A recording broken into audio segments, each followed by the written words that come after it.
Jessica Lynn didn't stand out. That was the point. She wore simple jeans, a heather gray zip-up hoodie, and had her dark hair pulled into a no-nonsense ponytail. Her sunglasses rested on top of her head, and the only bag she carried was a battered leather backpack with a cracked zipper and a small sewn patch of a blue Huron. She looked like a woman trying to get home before the rain started, not like someone who had once sat inside classified war rooms at the Pentagon, not like someone who had once ended a coup before it ever made headlines. She had boarded the 10:05 a.m. flight from Washington, D.C. to Seattle without a word, nodded politely at the flight attendant, and moved directly to her seat. Row 6, seat, a window seat. Her favorite. She liked the feel of seeing everything from above, detached from the world's noise. For a long time now, detachment had been her method of survival. The plane had taken off smoothly. The engines hummed softly beneath her. A toddler in the aisle. Seat across from her was already drooling onto his plush dinosaur. A man 2 rows ahead coughed into his elbow and resumed typing something angry on his laptop. Flight 227 was, in every way, utterly average, until at WASN single quotes T. Jessica had just tucked a paperback novel into the seat pocket when the intercom clicked. The pilot's voice was calm, almost lazy. Ladies and gentlemen, welcome aboard flight 227, cruising now at 33,000 feet. Just a minor turbulence warning ahead. Also, this is a special announcement for the passenger seated in row 6, window side. Sparrowhawk. Please report to the cockpit. Jessica's heart stopped. The word "sparrowawk" she hadn't heard it in 6 years. Not since Ankara. Not since the night of the black file extraction. It wasn't just a nickname. It wasn't a cute calsign or a coincidence. It was a code name. Hers, known only to 3 people in the entire world. 2 of them were buried in Arlington. The 3rd was supposed to be in federal prison. Or dead. Jessica blinked once. The toddler across the aisle had stirred at the sound of the intercom, but the other passengers didn't react much. They probably assumed it was a pilot's joke or some technical error. Someone chuckled behind her, but the flight attendant approaching her wasn't smiling. She stopped at Jessica's row, bent down and whispered, "You need to come with me? Now." Jessica stared at her. Who authorized the code? The attendant didn't miss a beat. Echo 7 Romeo, red badge, white star. Level 4. Jessica exhaled slowly. Only someone with level 4 clearance could trigger an airborne protocol. Like this, whoever it was, pilot or not, they knew what they were doing. She stood. No one stopped her. No one noticed. It was as if the cabin had swallowed the warning hole and moved on. That was the way these things worked. Quiet, controlled, but inside Jessica, alarms were screaming.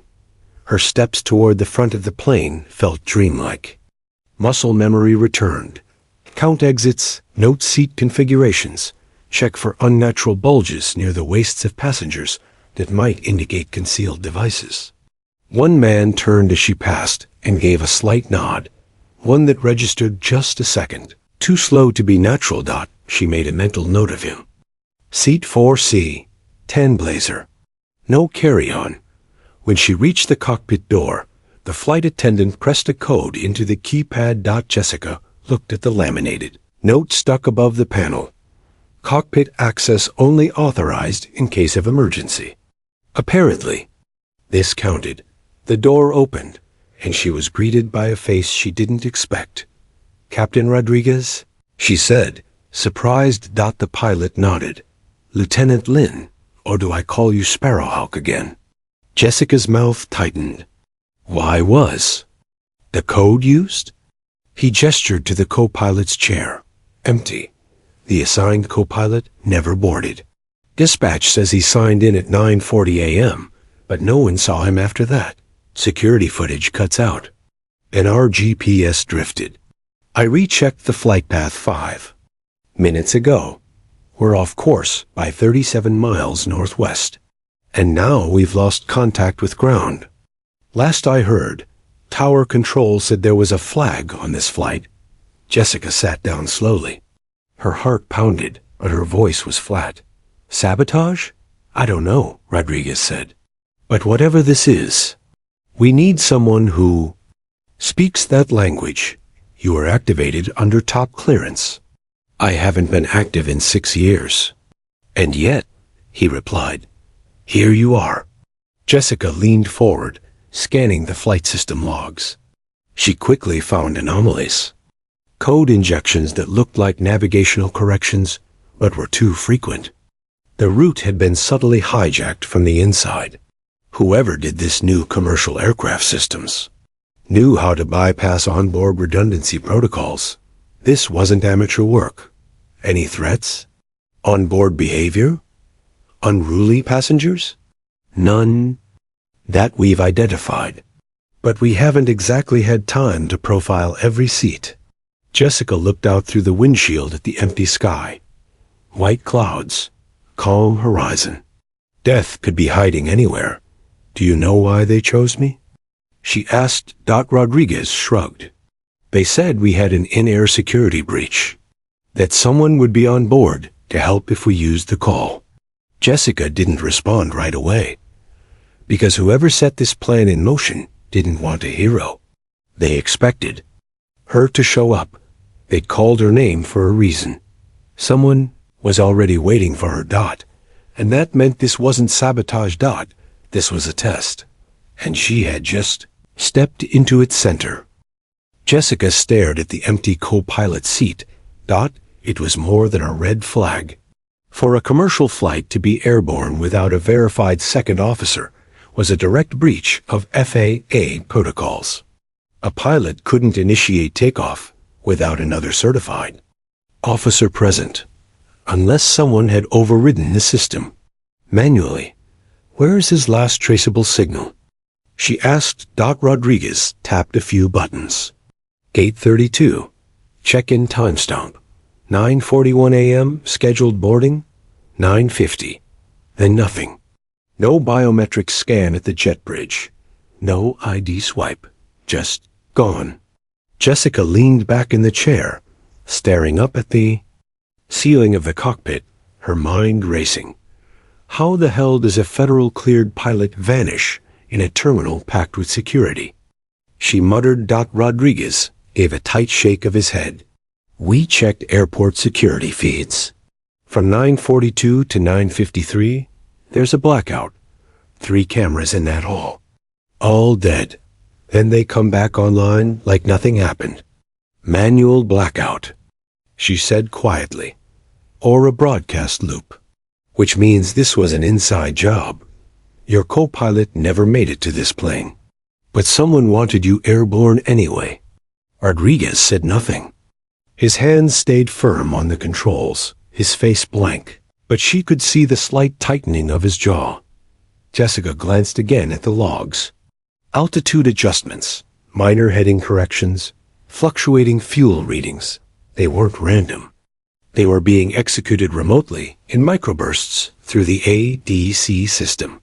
Whoever was inside the data stream knew exactly how to feed tiny corrections that wouldn't trigger alarms. Has the cabin crew noticed anything odd? She asked. They've reported a few glitches, he replied. 2 seatbelt lights wouldn't turn off during taxi. 1 passenger's entertainment screen kept rebooting. Nothing urgent. Put together? She said. It means the intruder already tested system access before launch. They made sure they could poke around without breaking anything visible. And once the plane was off the ground, they took control, Rodriguez finished grimly. Jessica rubbed her temple. The code injections weren't sophisticated enough to fly the plane outright, but they could reprogram fuel burn rates, kill comms, and trigger security responses. Have you tried contacting Tower since the code name was dropped? Tried. Static. Nothing's getting through. I tried relaying through Chicago Center and got no bounce back. Even satellite comms are jammed. Someone's placed a dome over this aircraft. Jessica looked again at the readouts. She wasn't a pilot, but she'd worked side by side with Air Force intercept units, and she knew enough about in-air communications to know when a ghost net had been thrown. The aircraft was isolated. On purpose, she took a slow breath. They wanted this plane to fly alone. Rodriguez looked at her. And the only reason they let you on board was because they need me to respond, she said. Or maybe because they knew I would. She stood up and turned to the cockpit door. We've got to find who's on this flight illegally. This wasn't just about hacking the plane. They wanted someone here. Physically. Possibly more than one. Armed? Rodriguez asked. Jessica nodded. Almost certainly. The pilot looked out over the horizon. There are 192 souls on this aircraft, Lieutenant. You sure you're up for this? I didn't come looking for a fight, she said. But one just found me. She slipped through the cockpit door, pulling it closed with a gentle click. The flight attendant she had spoken with earlier was waiting in the galley. How bad? The woman asked, voice low. Jessica studied her for a second. No name tag. No visible airline ID. Only a small stitched insignia on the sleeve, a red triangle with a silver line. Jessica recognized it immediately. Your agency. The woman gave the faintest nod. Embedded flight security. How long have you been watching this route? 2 months. The agency got wind that something was being tested. System probes, GPS echoes, even time delay footage on terminal monitors. We were rotating agents on board. Today was my day. Jessica stepped in closer. You let me on without ID challenge. You had the patch, the woman replied. Blue Heron, left strap. That was in the file. Only 2 people ever used it on record. You and your former handler. Jessica's stomach turned. You know about Marcus Bale? The woman's face hardened. More than I wanted to. He's alive, isn't he? I don't know yet, Jessica said quietly. But someone sure wants me to think he is. The agent pulled out a compact tablet and began typing. We've got 198 passengers and crew accounted for. 1 stand-in steward hired through a shell agency. Checked his ID on boarding. Something felt off. He was pale, nervous. Seat number? Jump seat, back galley. Name, Stephen Torres. Supposed to be a substitute for sick leave. Jessica narrowed her eyes. Get him distracted. Talk to him. I'll check his cart. The agent nodded and disappeared down the aisle. Jessica walked toward the back with measured steps. The plane was mid-flight now. Passengers were settling in. Reading, dozing, chatting. A few wore headphones. Watching movies. She passed row 15. A teenager with a laptop was deep into some kind of code simulator. That might come in handy later. Row 19 caught her eye. 2 men. Not talking. Not acknowledging each other. One had a neck tattoo half covered by a sweatshirt hood. The other had unusually rigid posture for a civilian. Military. But trying not to be. She didn't break stride but filed them away in her head. When she reached the rear galley, she found the steward, Stephen Torres, restocking snacks. He turned when he saw her. Passenger need something?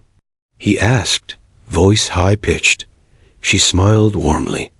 Actually, I was hoping you could help me with something. She moved closer, putting herself between him and the exit. He looked uncertain. She looked down at the drinks. Cart. 2 sealed canisters of soda. 3 bottles of water. 1 black pouch. Unlabeled. Wrong. Her hand moved fast. She opened the pouch, exposing a secure field transmitter. Active. Torres tried to run. Jessica caught him in 2 steps, pinning his arm and twisting it hard enough to make him drop. She slammed him against the metal wall of the galley. "What signal are you sending?" she hissed. He grinned. "You're already too late. She's coming for you." Jessica's eyes narrowed. She? He spat blood onto the floor, then bit down. Jessica screamed and jammed her fingers into his jaw, trying to stop it, but it was too late. The capsule cracked. His eyes went wide, and just like that, he was gone. Jessica stood in the galley, heart thudding in her ears, staring at the man's lifeless body slumped against the metal wall. Therese, if that was even his real name, had died with a smile. His blood dripped slowly onto the floor, but Jessica couldn't stop staring at the tiny black transmitter he had been guarding. It was still humming, still live. That meant someone else was listening, watching, and they had just gotten their confirmation. Sparrowhawk was on the plane. Jessica grabbed the transmitter and stuffed it into a sealed biohazard bag from the emergency drawer. She used her sleeve to wipe the man's fingerprints off the galley counter. He hadn't brought a weapon. That wasn't his job. His job had been to confirm her identity, make contact, and die before revealing anything more. Classic ghost cell. Tactics cheap, disposable operatives. The real players were still hidden. The flight attendant, the embedded agent, returned, eyes darting between Jessica and the slumped body. She exhaled sharply, then slid the galley curtain closed without a word. Dead? Cyanide capsule? Of course. She took a slow breath, gathering herself. What do we do with the body? Nothing, Jessica said. For now, he's a crew member who's passed out from altitude sickness. We keep the area closed, use cabin gossip to cover for the smell when it sets in. And the transmitter? Jessica handed it over. Have it analyzed. Check for pings. If it was broadcasting to a satellite net or nearby receiver, we need to triangulate. The agent nodded and stepped away, activating a secure uplink on her tablet. Jessica turned, stepped back into the main cabin. Everything looked normal. The hum of engines, the soft ding of call lights, the smell of warm coffee and pretzels. But it wasn't normal. It was a stage. And somewhere on that stage, hidden among the cast, the real threat was waiting for her cue. She walked slowly down the aisle, eyes alert, movements casual. She scanned each row, not for who looked suspicious, but for who looked too normal. That was the giveaway. The best operatives never drew attention. They wore unbranded shoes, muted colors, and always carried something in their hands, too. Avoid nervous tics. Row 15. The teen with the laptop, still typing furiously, code streaming across his screen. Jessica slowed just slightly. His hoodie bore a gaming logo. A common one, nothing strange. His bag was open, full of loose snacks and energy drinks. But then he caught her looking and immediately dropped his eyes. Too fast. Flag. She kept walking. Row 19. Two men, side by side, but their bodies screamed disassociation. They never made eye contact. One flipped through a magazine, the other gazed out the window. They both had relaxed shoulders, but neither moved when the beverage cart passed earlier. People shifted, adjusted. These two? Statues. Military. Maybe X, maybe current. Jessica made a note. Seat 19B and 19C, mid-fuselage. Too close to the emergency exit for her liking. She returned to row 6 and sat back down, grabbing her bag from under the seat. Her heart still beat fast, but her face was calm, controlled. Inside the bag was a collapsible keyboard, an encrypted flash drive, and a burner phone disguised as a power bank. She connected the keyboard to the seat's entertainment system, hijacking the port with a firmware override. The screen blinked to black, then filled with cascading lines of data. She began running an airwave sweep, a brute force search of active signals on the plane. Wi-Fi, Bluetooth, radio, shortwave, anything that shouldn't be there. Three anomalies popped up immediately.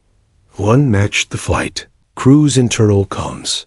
Normal. One came from the galley transmitter, still transmitting, on a buried channel, and one was originating from the cabin itself.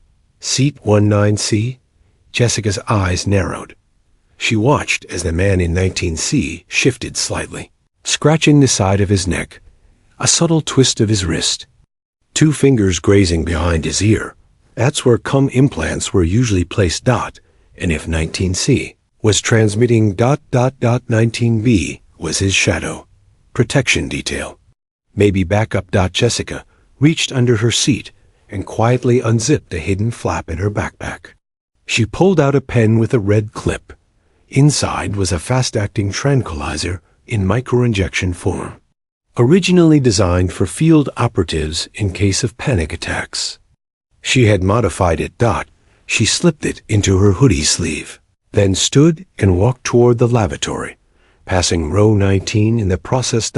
As she did, she let her wrist bump the edge of 19C's tray table. He looked up. For a split second, their eyes met. Jessica smiled, polite. He didn't. His body tensed just slightly. The tiniest twitch of his shoulders. Confirmed. She moved on, entered the lavatory, and locked the door. She needed backup, or at least coordination. Pulling the burner from her back pocket, she pinged the embedded agent. Two operatives confirmed. 19B plus 19C, likely armed. Possible third. Row 15, will engage soon. Coordinate. A reply came instantly. Copy. Cabin cam loop engaged. Disabling two nearest passengers' feeds. Let me know before move. Jessica stared into the mirror. For a moment, she barely recognized the woman looking back. 6 years ago, she had walked away from this world. Ghosts, code names, trench coats. In foreign airports, she thought. She had buried all of it, but they hadn't buried her. They had been watching, waiting. And now, they wanted her back. She washed her hands calmly, left the bathroom, and returned to row 6, one row behind the operatives. The cabin was quiet. A baby cried somewhere near the front. A couple giggled over a shared earbud in row 11. Jessica sat down and slowly slid the pen syringe from her sleeve into her palm. She leaned forward, tapped the shoulder of 19C. Excuse me, she said. You dropped your boarding pass. He turned slightly, confused. That was all she needed. She jabbed the syringe into the side of his neck, fast and hard. The tranquilizer took hold within 4 seconds. He slumped forward like someone who had fallen asleep mid-conversation. 19B reacted instantly, lunging from his seat. Jessica blocked his arm, twisted him sideways, and locked her leg around his ankle, sending him to the floor between the rows. Gasps erupted around them. The teenager in row 15 stood up, confused. The stewardess rushed down the aisle. Jessica barked. Federal security detail, sit down. Passengers ducked back into their seats. The agent grabbed 19B's legs as Jessica pinned his shoulders. Together, they restrained him using plastic, zip-tees and torn seatbelt straps. The man struggled for a moment, then went limp. Jessica pressed her mouth close to his ear. Who else is with you? He said nothing, but the look in his eyes told her everything. There were more. And the real one, the one she feared most, hadn't even moved yet. Marcus Bale was still in the shadows, watching. Jessica stood over the subdued operative, his chest rising and falling heavily against the carpeted aisle. His partner lay unconscious beside him, face pressed into the floor. Passengers whispered nervously, some filming on their phones. The embedded agent had moved fast, flashing an official-looking ID and directing passengers to remain calm. Everything's under control, she said. This was a preemptive security measure. Please return to your seats. Jessica kept her hand near the trank pen in her hoodie pocket. Her mind wasn't focused on the scene in front of her. It was racing ahead, toward the ones who hadn't revealed themselves yet. 2 confirmed. 1 dead in the galley. That was 3, but whoever had orchestrated this knew better than to send a 3-man team. That meant 1 more. Maybe 2.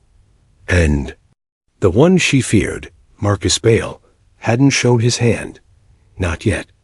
Jessica leaned down beside the conscious operative, speaking low enough that only he could hear. You knew who I was the second I passed. You waited. Why? His face was blank, hardened. Professional. She leaned closer. What's the objective? Is it me or the plane?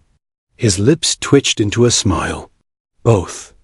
Before she could press further, the cabin lights flickered. Then the intercom popped on. Ding. This is your captain speaking. We've hit a small issue with cabin pressure. We'll be descending to a lower altitude for safety. Please remain seated and buckle up. Jessica's eyes widened. That wasn't turbulence. That was forced descent protocol. She moved quickly up the aisle, ducking into the cockpit. Captain Rodriguez was pale. Sweat glistened across his forehead. What happened? She asked. Cabin. Pressure just dipped. Rear sensors are showing an active bleed. Automatic systems kicked in. We're descending. Jessica scanned the readings. Is it real or spoofed? Rodriguez shook his head. It looks real. But the moment we started dropping altitude, I lost control of the environmental regulator. Jessica's stomach sank. They're forcing. Use down. Rodriguez gritted his teeth. Altitude's dropping slow enough that it won't trigger panic, but fast enough that we'll be at 10,000 feet in 8 minutes. At that level, we're vulnerable. If there's a coordinated ground asset, they could hijack the plane from below. Jessica finished. She stared through the windshield. Just open sky and thin, scattered clouds. But she knew how this worked. Somewhere below, there was likely a prepared landing zone, or worse, an intercept team waiting to reroute the aircraft. Mid-air. She picked up the cockpit comm line. Give me access to the PA system. Rodriguez hesitated, then nodded. She clicked the receiver. This is Federal Flight Security. I need the passenger's attention. Gasps echoed through the plane. Murmurs swelled. But Jessica kept her voice steady. We are experiencing a technical threat. I cannot give full details for security reasons, but we've identified infiltrators on board, and more may remain hidden. If you see anything strange, a person not reacting like others, not moving, not feeling right, press your call light twice. The cabin went silent. Then, one by one, call lights began to blink. Row 12, row 2, 1, row 8. Jessica stiffened. Row 8. 2 rows ahead of where she had originally been seated. Someone had pinged Marcus. She rushed from the cockpit, following the agent's signals. The first was an elderly woman who'd seen someone sneak something metallic into a seatback pocket. False alarm. The second was a college student who reported her seatmate, muttering numbers under his breath. Schizophrenic. Scared, but not a threat. Then came row 8. Jessica slowed, her hand already on the trank pen. The man in the window seat was tall, clean-shaven, wore a black button-down shirt, dark jeans, and aviators. He stared calmly out the window, sipping sparkling water. She approached slowly. Sir, we've had a passenger report suspicious behavior in this row. May I speak with you? He turned. Her breath caught. It was him. Marcus Bale. Alive. The face was exactly as she remembered. Strong jawline. Dimple scar above the right brow. Same unnerving calm. Like he knew how every story ended before it began. Jessica, he said softly. I was wondering when you'd find me. Her world tilted. She hadn't seen him in 6 years. Not since the Istanbul incident, when their mission had gone sideways and Marcus had disappeared, presumed Kia. That night had haunted her ever since. He was her handler, her partner, her betrayal. She shook herself. "How are you alive?" He smiled. "Long story. You'll hear it. If we survive the landing." Her pulse thundered in her neck. "Why this flight?" Marcus shrugged. "Because it mattered. Because you were on it." Jessica tightened her jaw. "You killed a man, poisoned another, hijacked an aircraft." "I didn't kill anyone," he said. "They did." He motioned subtly toward row 15, a teen with a laptop. "Kid's not who you think. Neither are the ones behind me." Jessica followed his eyes. Two more passengers, one in row 10, the other in row 26, both stone-faced. Both watching him, not her. She froze. "You're being hunted," she whispered. Marcus nodded. "And I couldn't reach you from the ground, so I came to you." He passed her a small object, a silver thumb drive, barely larger than her thumbnail. "Everything's on there," he said. "Names, routes, their plan. They call themselves Nightshade now. Not Hollow Eye anymore. But you already figured that out, didn't you?" Jessica stepped back, still holding the pen. She didn't trust him. She couldn't. "Why me?" "Because they trust you more than they trust me now," he said. "And because even now, even after what you think I did, you're still not pulling that trigger." Jessica stared at the pen in her hand. She wanted to inject him. "End this. Put the nightmare back into the ground." But she didn't move. Instead, she grabbed the thumb drive and turned away as she walked up the aisle. The agent appeared from the forward galley. Jessica handed her the drive. "Analyze it, offline, fast." The agent nodded and vanished. Then came the scream. Row 26. The man had stood up suddenly, pulling a small object from beneath his tray. A shaped charge, crudely wired. Jessica spun just as he shouted, "You let the traitor live, so now you all die." She dove toward him as he pressed the detonator, but instead of an explosion, the device sparked and smoked. A dud. Jessica tackled him, slamming him into the bulkhead with enough force to crack a panel. He fought like a man possessed. No fear, no hesitation. That was the problem with fanatics. You couldn't scare them, only stop them. She choked him unconscious, just as the agent rushed in to cuff his wrists. The cabin erupted in panic, but the intercom came alive again. "This is your captain. All threats neutralized. We are returning to our flight path." Jessica slumped into a seat, catching her breath. Her pulse was still racing, but the immediate threat was done. Almost. She looked back toward row 8. Marcus was gone. Row 8 was empty. Just a cold can of sparkling water resting on the tray, beads of condensation soaking a napkin marked with a single black dot. Jessica stared at it, heart pounding. It was Marcus's signature, a signal he'd used years ago. A message only she would understand. "I'm not gone. Just invisible." She pocketed the napkin and turned back toward the cockpit. The agent from earlier, Kennedy, was waiting by the curtain. Her brows furrowed, voice low. "We ran the flash drive. It's real. Clean. Detailed." Jessica stepped closer. "And Kennedy hesitated. He wasn't lying. "It's an ops index from Hollow Eye, now rebranded as Nightshade. They're U.S. targets, embedded assets, encryption protocols.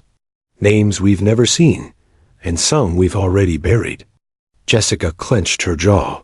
So Marcus flipped. Again. Kennedy nodded. "Looks like he's trying to burn them down." "And I'm his matchstick," Jessica muttered. She pushed past Kennedy and ducked into the cockpit. Captain Rodriguez looked worse than before, stress written across his face like battle scars. "I need one more favor," she said, eyes steady. "Switch transponder frequency. Encrypt our path. No one outside of Air Command should know where we're landing. Rodriguez stared at her. You think they're tracking us still? Jessica nodded. I know they are. He looked down at the controls. I've already scrubbed us from civilian radars. We'll land at Peterson AFB, military airspace. Tight comes, Jessica exhaled. Good. Keep it dark. She returned to her seat in row 6, sinking into the cushions as if they could absorb the weight on her shoulders. All around, the passengers were quiet but restless. A baby cried softly from the rear. Somewhere, a soda can cracked open. Life resumed, but changed. Beside her, an elderly woman with a blue shawl leaned in.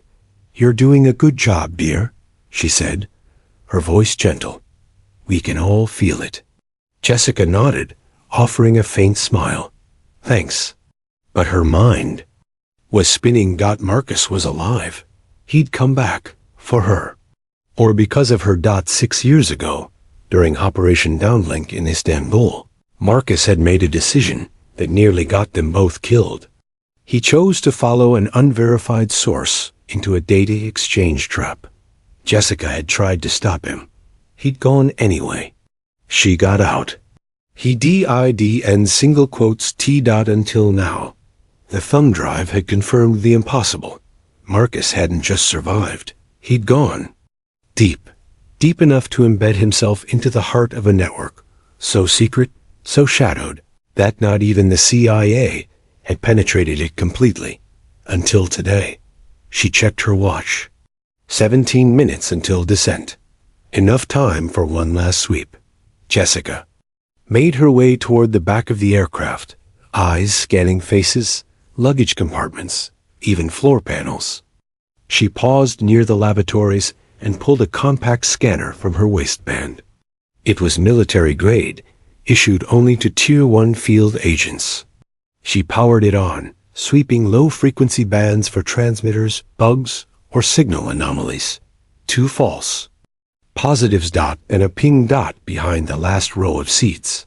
Tucked in the emergency medical compartment, a device was blinking, no larger than a coin.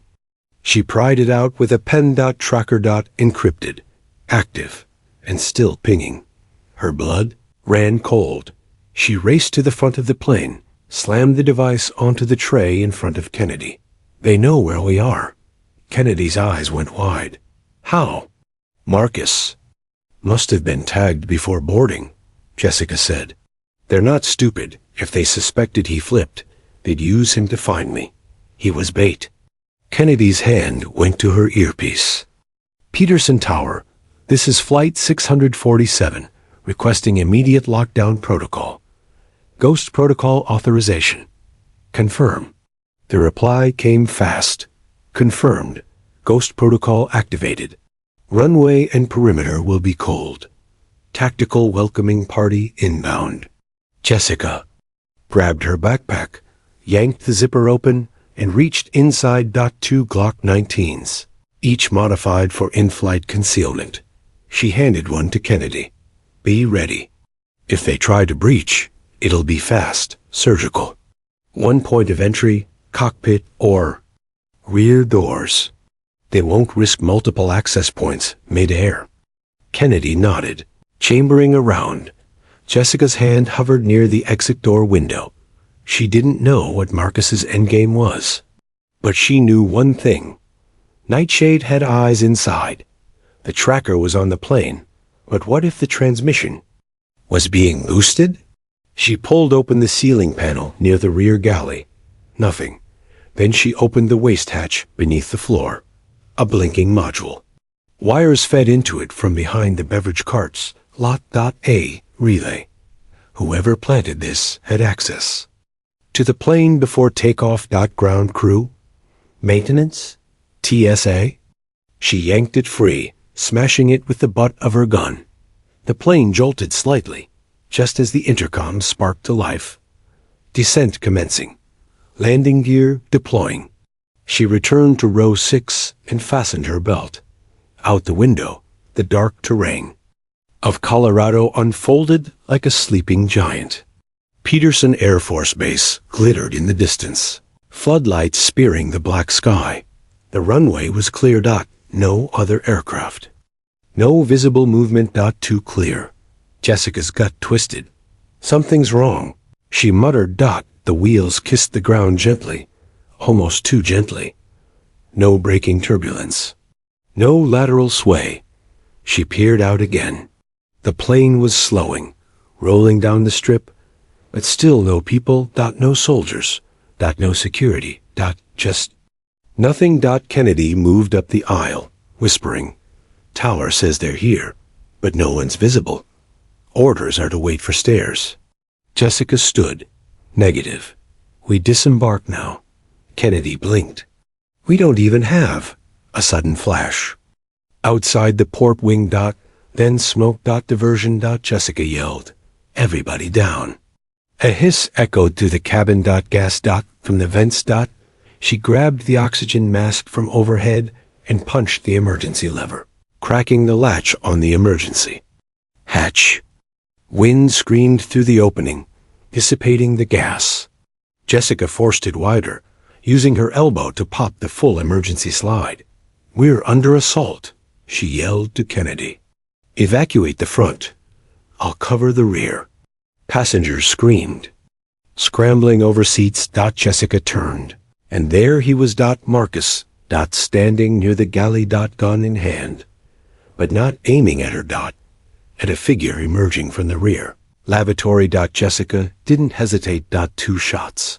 One to the shoulder, one to the thigh. The attacker fell. A woman, dressed as crew, bleeding heavily.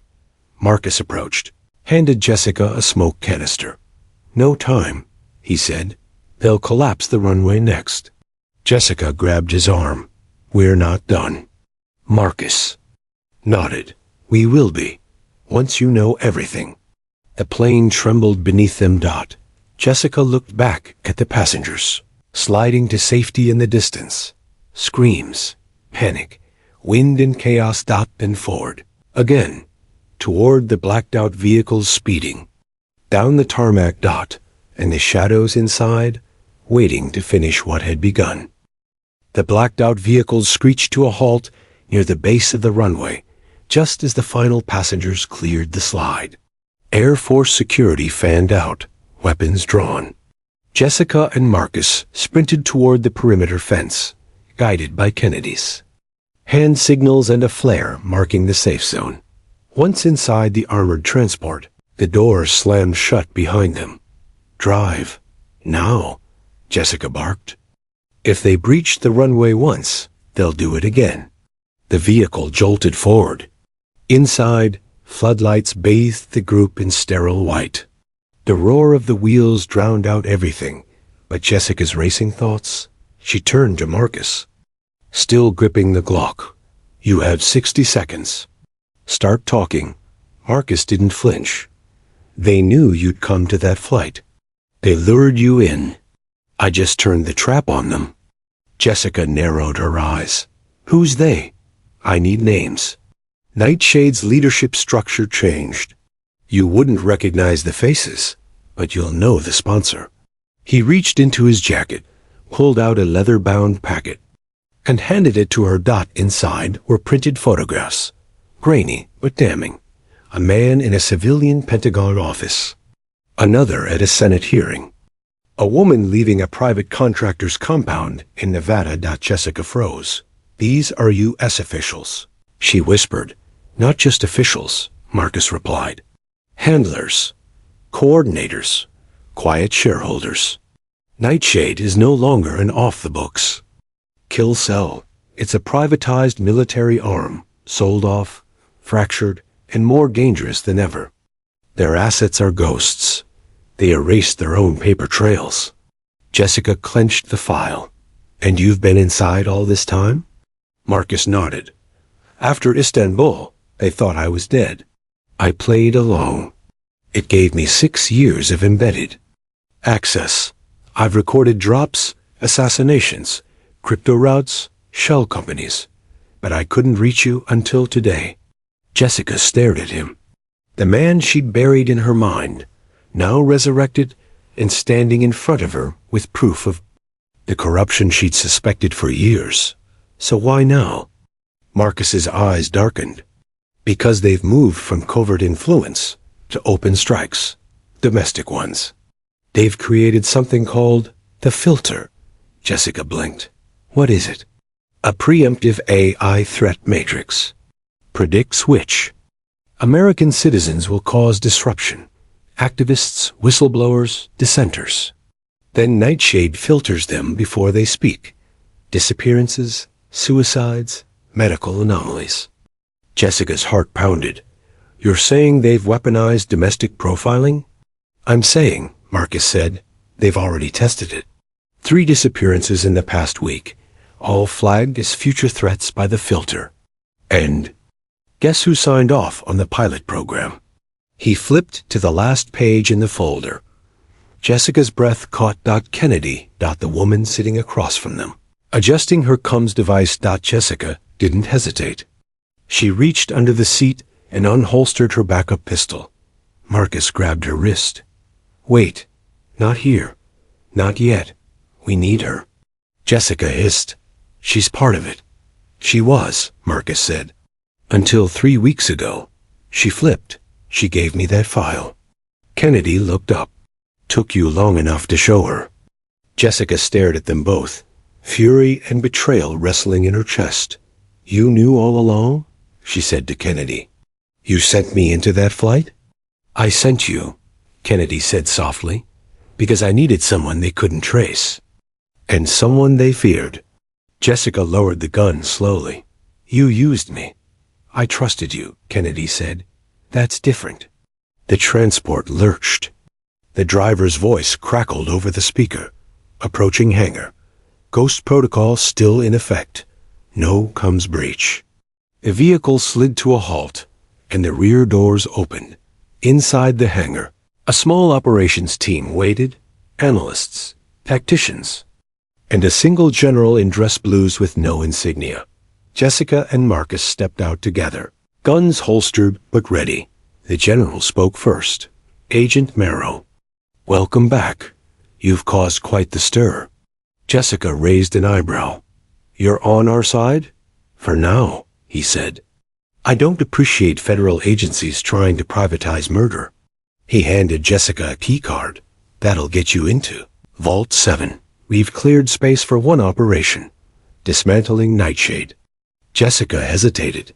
We go public with this? The general's jaw tensed. Eventually. First, we disarm them. Quietly. No headlines. Marcus stepped forward. They won't let us do it quietly. They've already activated contingencies. That tracker on the plane? It was one of dozens. Jessica nodded. Then we start now. They moved down the corridor toward the vault. As the steel doors parted, Jessica felt the full weight of what was coming. Not just war. Shadow war. A war. Fought in silence. Against former allies. Across digital skies and physical battlegrounds. Inside the vault. The table flickered to life. A 3D projection of the U.S. with glowing red pins across 15 states. Nightshade hubs. Marcus said. Safe houses. Finance drops. Asset shells. Jessica looked at him. And we hit them all? Marcus smiled. All of them. Kennedy handed her a headset. You're leading this. Jessica accepted it. Clipped it to her ear. She looked at the map, eyes landing on a flashing dot in Northern Virginia. I want to start there. Marcus glanced over. That's their data farm. You're sure? Jessica's voice was steady. That's where they keep the filter. If we don't erase that code, they'll find every voice that threatens them and silence them before we can. Even speak. The team around her nodded.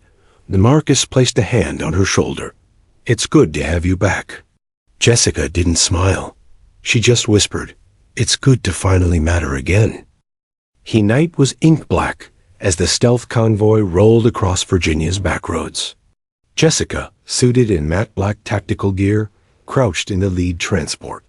Her pulse was steady. Her mind razor-sharp ahead, hidden behind a chain of abandoned warehouses and shielded by fake utility zoning, sat the heart of Nightshade's new empire, a data farm known as Glasshouse. A silent fortress of AI.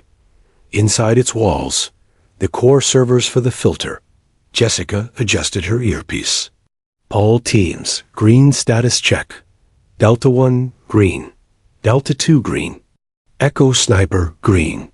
Marcus's voice came in. Last, ghost ready. Kennedy's tone cut through. No mistakes tonight. Once we breach, Nightshade will light up. We've got 10, maybe 15 minutes before reinforcements converge. Jessica whispered, "We won't need 15. The convoy halted near an irrigation trench. From there, the team advanced on foot, hugging shadows. Jessica moved first, her night vision visor casting eerie green across the barbed perimeter fence. She signaled, "Breach." With a soft pop, the thermite cutter sliced a clean hole through the fence. One by one, the team slipped through. Glasshouse rose before them, a windowless, 3-story cube of humming steel and satellite domes. The building thrummed like a sleeping giant. "EMP in 30 seconds, Marcus whispered, kneeling beside a black case. Jessica crouched next to him. "You sure this won't fry our own system?" Marcus grinned faintly. "Only if you've updated your comms with military-grade insulation." "Which we haven't," Kennedy muttered from her flank. "Good," Jessica said. "Means they won't trace us." Marcus activated the device. A dull thud echoed as the charge released a silent wave through the night air. The lights on the building's security cams fizzled. Spotlights dimmed. External alarms blinked dead. "Go," Jessica said. The team surged forward. Marcus and Kennedy took the rear, covering the perimeter. Jessica led Delta 1 to the main access hatch. The door's biometric scanner sparked uselessly from the EMP. Jessica rigged a signal bypass and hotwired the panel. With a hiss, the door opened back inside. Icy air met them, recycled, stale, lifeless. Rows of humming servers lined the halls like tombstones. Digital pulses flowed through fiber optic veins. They swept through the corridors. "Mainframes on sublevel 2, Jessica said. "Control rooms right above it." An enemy guard rounded the corner. Before he could speak, Jessica drove her elbow into his throat and dropped him silently. No alarms. No time for bodies. They kept moving. Echo team radioed in. "Sniper post secured. We've got eyes on the east wing. Movement below," Jessica responded. "Confirmed. Stay sharp." In the stairwell, her team met resistance. 3 armed agents stormed upward, faces masked, nightshade badges visible under their vests. Jessica dropped the first with a single shot to the leg, then disarmed the second with a spin kick that knocked his rifle to the floor. Delta 1 moved in perfect sync, quick, lethal, quiet. 5 minutes in, still undetected. They reached the control room. Marcus was already inside, seated at the terminal, fingers dancing over a hacked keyboard. Screens flickered. Lines of code scrolled. At inhuman speed. "Here it is," Marcus said. "The filter's root AI. It's active. Real-time scans. Predictive analytics. Facial databases. Social posts. Bank activity. Even search histories." Jessica scanned the display. Names flickered on the screen. People flagged as Level 3 threats. A schoolteacher in Portland. A journalist in Texas. A nurse in Chicago. None of them have done anything yet, Jessica whispered. "They will, according to the system," Marcus replied. "And Nightshade's already dispatched units for 3 of them." Jessica's hands balled into fists. "Shut it down." Kennedy appeared beside her. "We can't, not from here. The core encryption's burned into mirrored backups. If we shut down one, the others reboot in 30 seconds. Jessica's eyes narrowed. "So we destroy them all?" Marcus nodded. Sublevel 2. Physical cores. But there's a problem. What? They've activated a kill switch. If someone breaches the core, the whole place detonates. Thermal charges in the floor plating. Jessica turned to Kennedy. Can you disable it? I can delay it, Kennedy replied. But I'll have to stay behind in the control room. Jessica paused. Double quotes. No. We leave no one behind. You don't have a choice, Kennedy said quietly. The charges are sensed to motion detectors in the floor tiles. If I keep the code loop running from here, you'll have 60 seconds inside the vault. No more. Jessica stared at her. You sure? Kennedy smiled. I was sure the second I chose to flip sides. Jessica gave her a long look, then nodded. Double quotes, Marcus. Let's move. They raced down the corridor to the vault entrance. Marcus preloaded a magnetic thermite strip across the access hatch.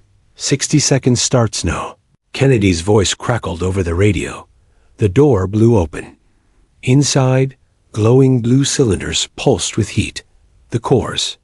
The heartbeat of the filter. Jessica and Marcus moved like shadows, planting explosive charges across the racks. 30 seconds. Kennedy's voice warned. Sweat dripped down Marcus's temple. Done. Run. Jessica shouted. They sprinted up the stairwell, 2 steps at a time. 10 seconds. Go. They dove through the hatch just as the sublevel exploded, a shockwave erupting beneath them. Flames licked the floor grates. As the structure groaned under the pressure, the power grid died, the servers burned, and the filter was gone. They stumbled into the control room. Smoke. Sparks. Silence. But Kennedy was still alive, slumped against the wall, face bloodied, but breathing. Jessica knelt beside her. We got it. Kennedy looked at her, smiling weakly. Then make it count. Marcus helped her up. We've got inbound, he said, checking the motion tracker. Blackbirds. Nightshade wasn't blind to this. Jessica turned to Delta One. Set charges on the north wall. We're making a new exit. One final boom. Then cold night air poured in. They vanished into the trees, leaving Glasshouse crumbling behind them. Back in the transport, Jessica looked out the window at the burning skyline. The filter was gone, but the war was only just beginning. The dawn broke cold and gray over northern Virginia as Jessica stood outside the shattered remains of Glasshouse.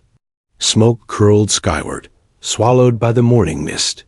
The base was swarming with federal agents and military personnel now, securing the perimeter and tending to the wounded.